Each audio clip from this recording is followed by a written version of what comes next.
有樣嘢真係好有趣啊！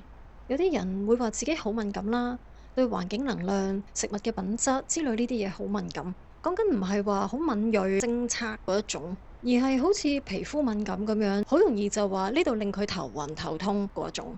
咁有一啲人呢，就會揾啲能量工具，so call 調節下個環境能量啦，過濾下啲環境電波啊，和諧下個空間咁啦，干擾下個能量場啦。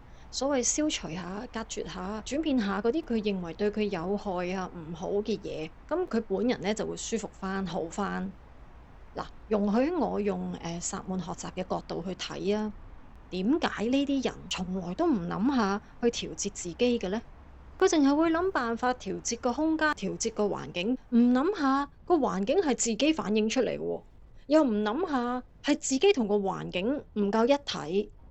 因為矛盾緊，甚至對抗緊、抗拒緊一啲嘢，先至有衝撞或者駕馭唔到嗰個流動走勢啊，唔順滑啊，順勢而流，你嘅身啦、心啦、精神啦，全部順住嘅。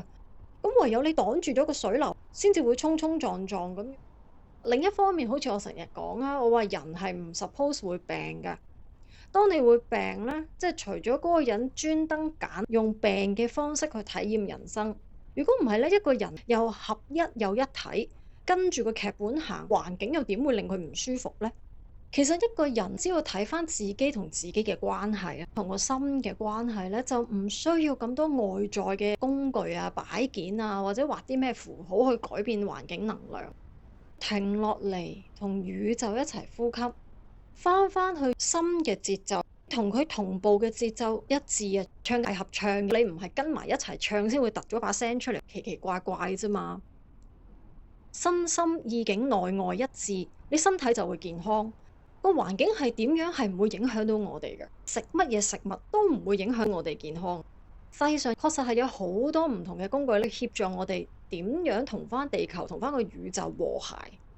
但係最終，你真係只係需要學習一樣嘢，就足以應付所有範疇、所有層面嘅疑難。就係記起翻點樣進入自己嘅心裏面嗰個宇宙，因為心就係整個宇宙、整個環境運作嘅始源。咁喺邊度有得學呢個技能？喺我呢度啊，嚟啦！3月有 workshop 啊，薩滿靈魂療愈之旅就係教你呢啲嘢噶啦。你想攞翻自己控制環境舒唔舒服嘅主權，你就嚟學下點樣翻去自己心裏面啊！你嘅心有晒所有答案，有創造令你最舒服環境嘅能力。